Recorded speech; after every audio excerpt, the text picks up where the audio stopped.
come back. We'll go back here, and all right, so we ask you, you're free to say what you want to say. Gentlemen, I wasn't really sure what this meeting was going to be set up as there's going to be questions asked, but I prepared either way. What I wanted to bring up is stuff that went on, or things that went on in my teenage years that were facilitated by Pastor's wife, Mrs. Ballard. Pastor was unaware of these things that I'm going to tell you, and I'm not going to go through explicit details of things, because that's, quite frankly, some of that's none of your business. But I will cover the things that were very important to the church in my mind. But things that went on, Jamie and I had a relationship that was encouraged by Mrs. Ballard in many ways. A few of the things that did occur were there was hotels purchased by Susie Ballard. And that was set aside so Jamie and I could have relations. There were books purchased about sex, basically sex education books. There were several situations like that did occur. About 10 years ago, it was bugging me. This type of situation for a couple of years. I'm sorry, I don't know the exact dates, a year, 2 years, I'm sorry, I'm not sure entirely. But in my freshman year, I went to college. It was bugging me. It bothered me every day, thought about it. I will admit, when I left this church, I was angry. I had a lot of things in my life that I left upset, and I didn't want anything to do with the Baptist church or Christian or God. I wanted nothing to do with it when I left here. Mostly due to the things that I saw when I was a teenager, and these things that I'm disclosing with you. That said, I got counsel from a man out there that told me that I need to bring these up to Pastor Ballard. He told me I need to try and get there face to face. I tried all I could to do that my first semester of college. I didn't have a job. Quite frankly, I just couldn't afford to get back. So I called him up and let him know of these details back, I want to say 9 or 10 years ago, however long ago that was. Left it with that. I didn't follow up on anything. I just left it. It did bother me knowing that nothing was done, and the reason I say that is things that I have witnessed in my mind, and this is obviously going to go to the church and God and the deacons or whatnot, but basically disqualified pastor from the pastorate.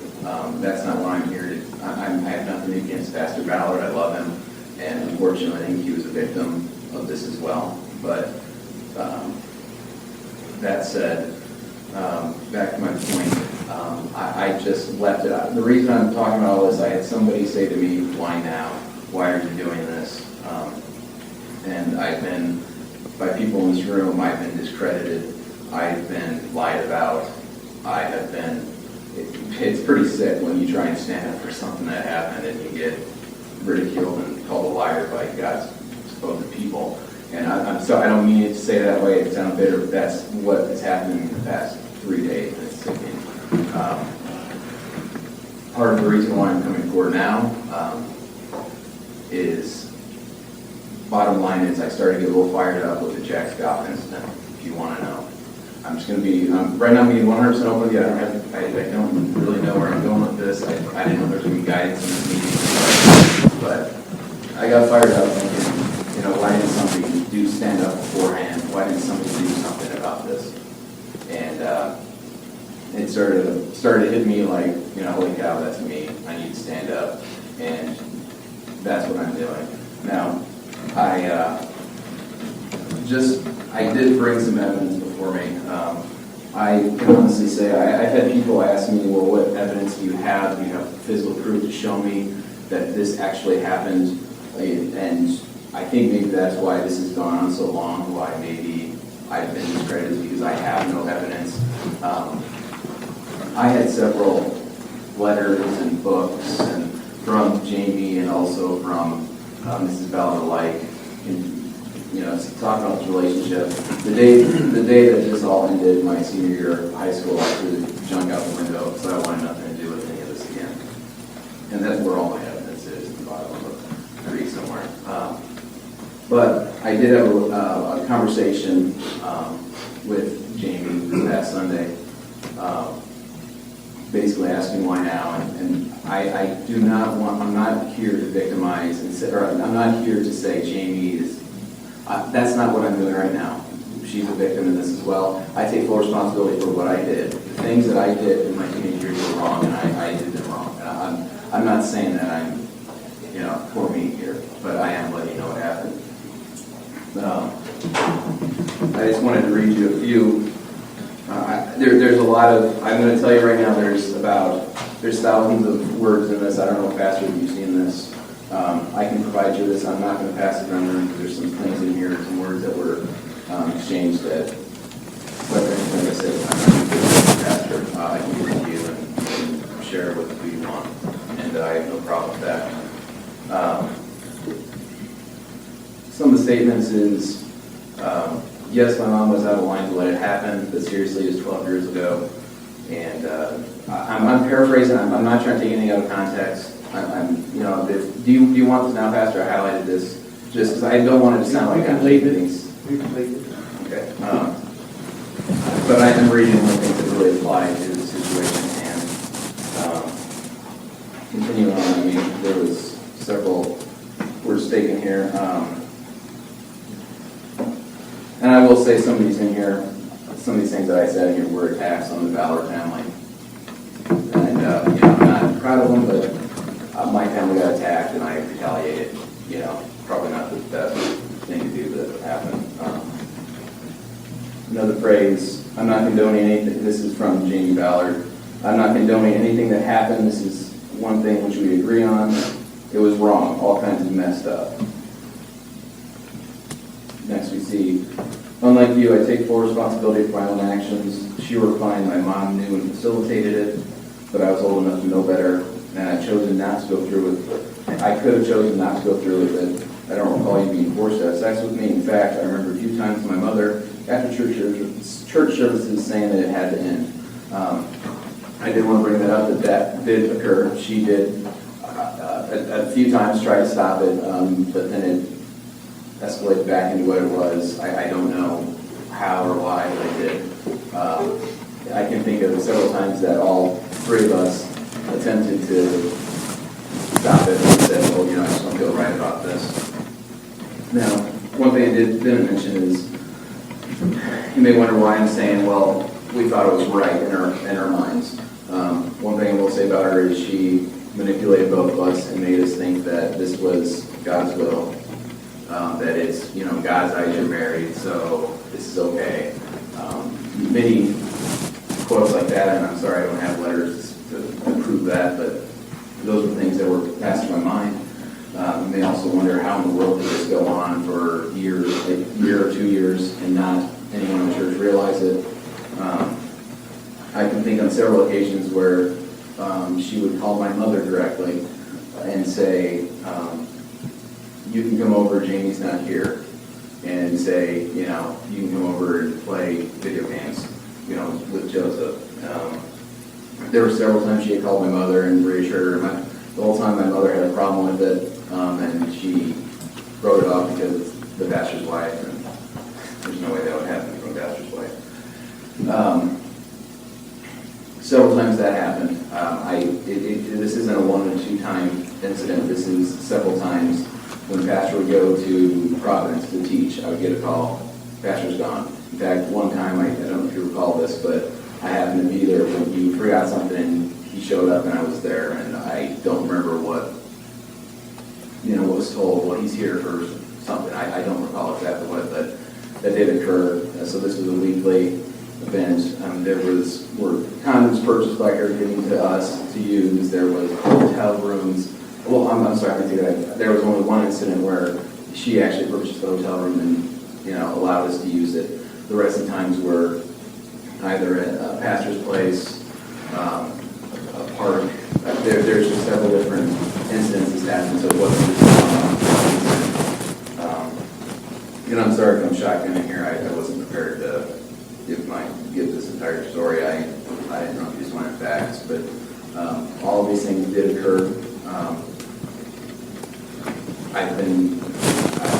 This is the best I can do. These are messages. I probably should explain these. I should credit these. This was a Facebook message that we sent back and forth. It wasn't something I posted. That's what was all this. I posted something on Facebook, a statement that was pretty strong, and I did it on a website, and that's where I had somebody come to me and say, what's the deal with this?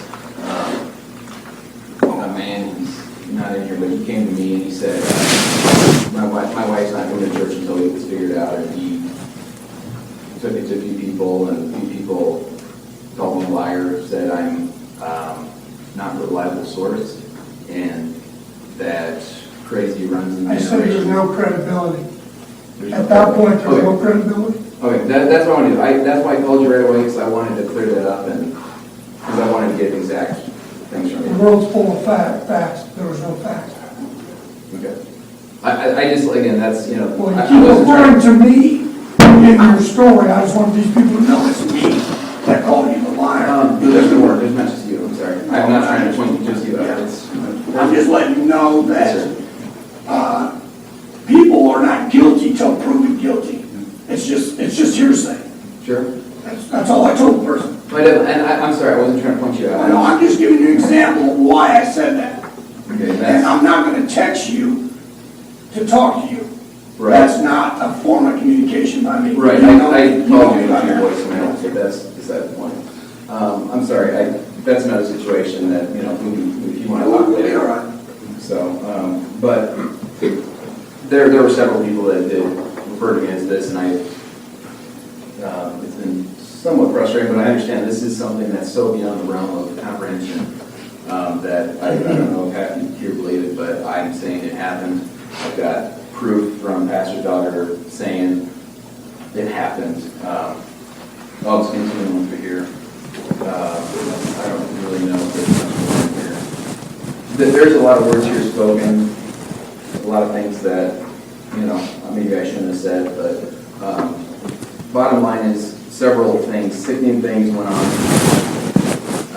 Through my teenage years, I was wrong, I did wrong, I know it, but if this was a story of two teenagers that had sex in church, it's wrong, yes, but this is about a much larger thing of, it's a pastor's wife that, has lied, and it's just, it needs to be dealt with. I'm not God here to tell you what should happen, but I can confirm that everything that I said did happen. I'm not sure what else I need to.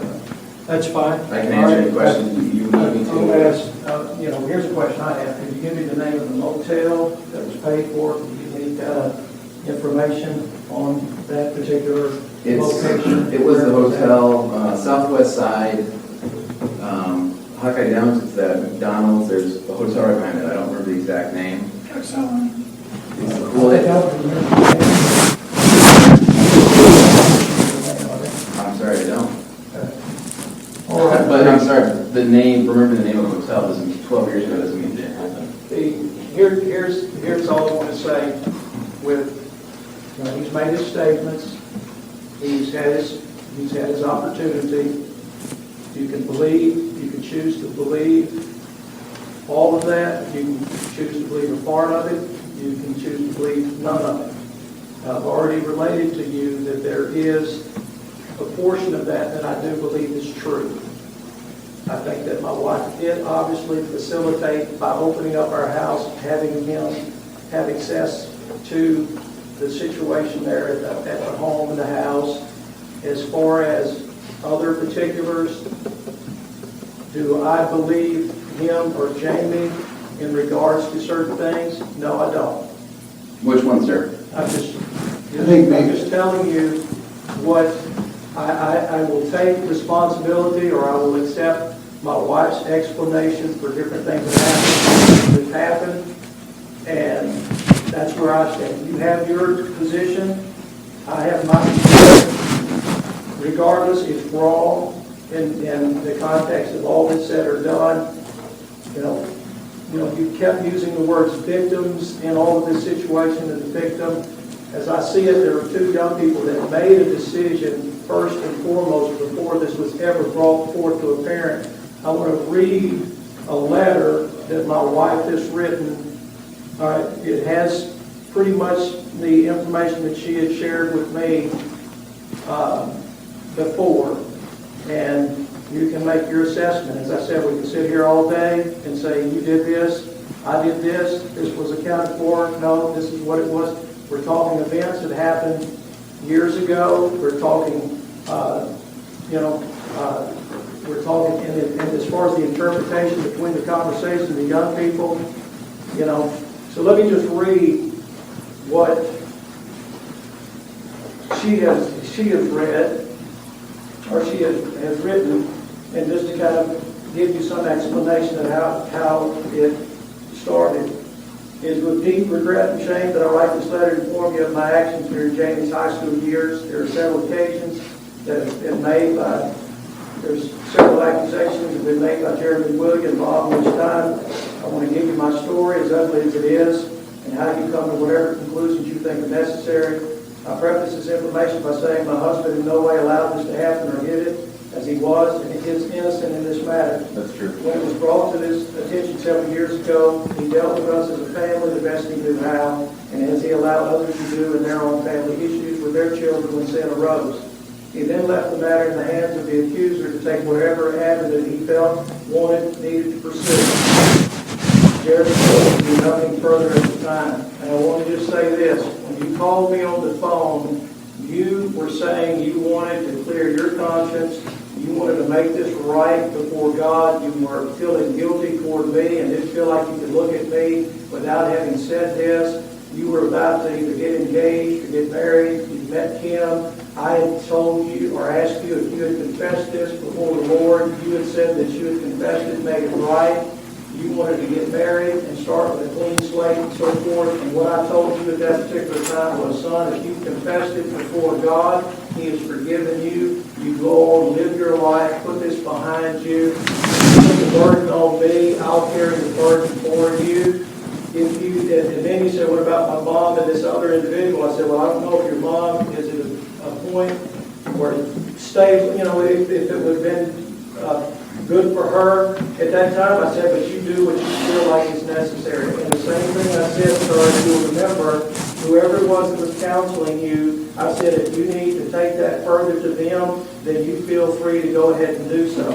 So it was my understanding at that particular juncture, if something was wanting to be done in regard to the church or the discipline, that it should have been brought up at that time.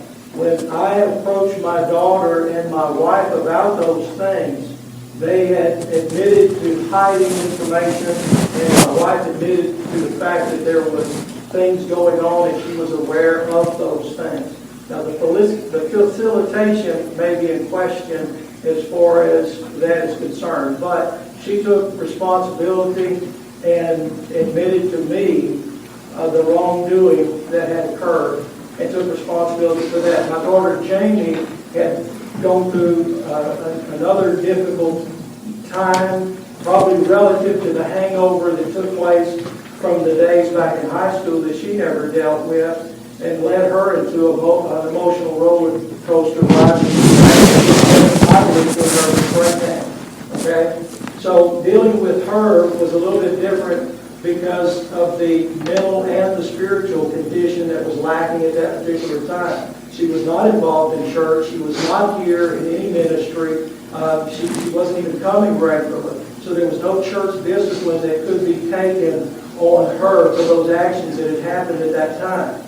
Now, as far as my wife is concerned, as I told the men earlier, she was not doing anything but singing in the choir at that particular juncture. She had already given up her Sunday school class, and she wasn't working with the girls for volleyball at that particular time, so there was really no position to take from her other than the choir.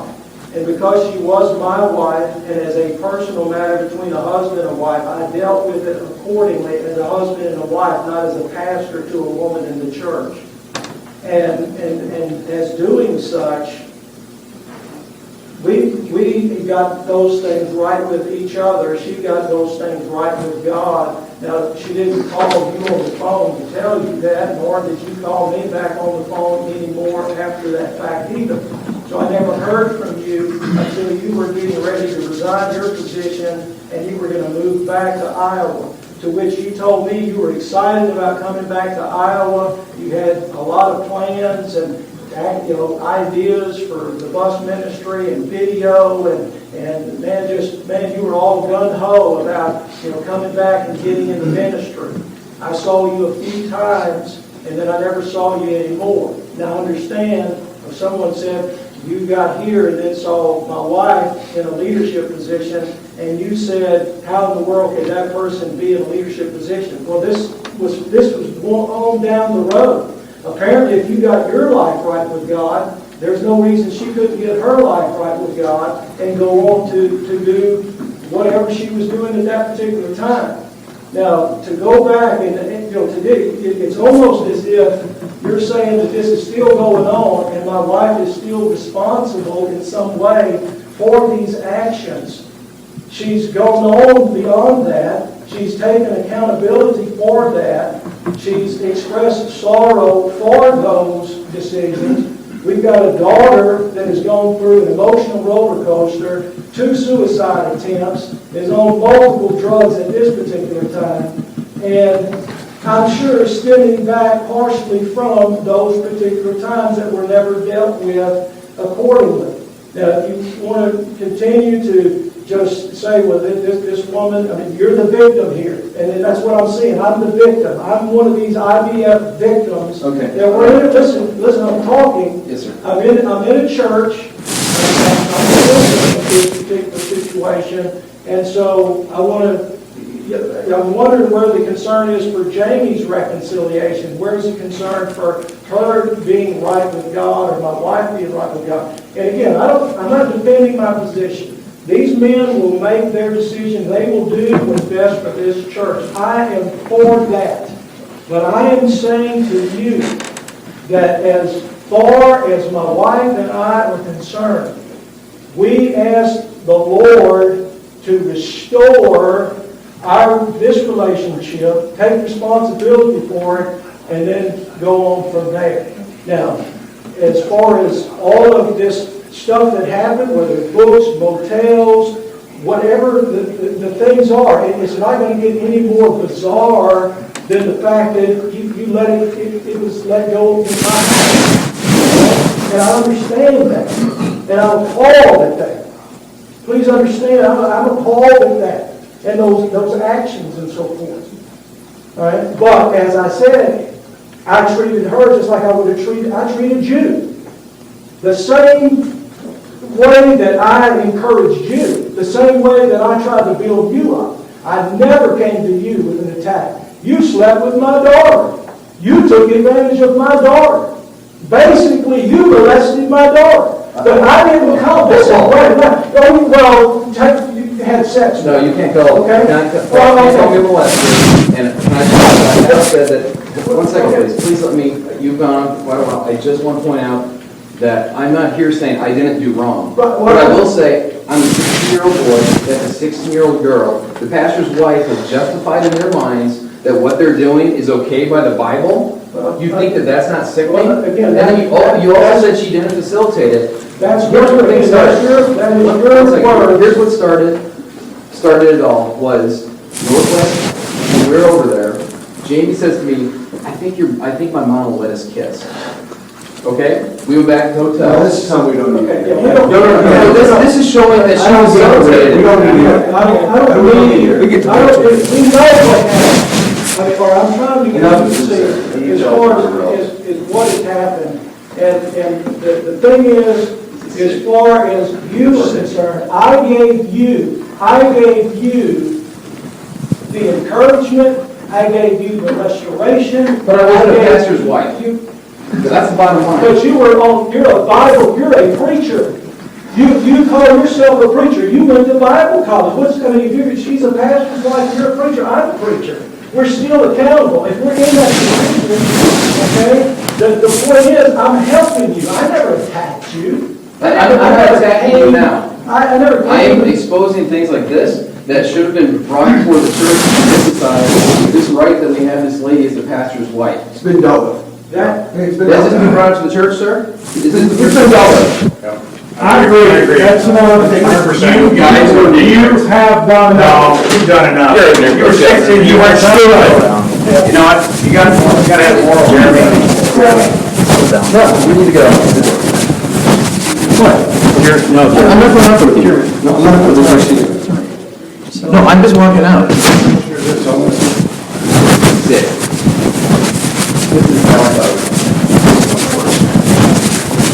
You're more worried about yourself, son.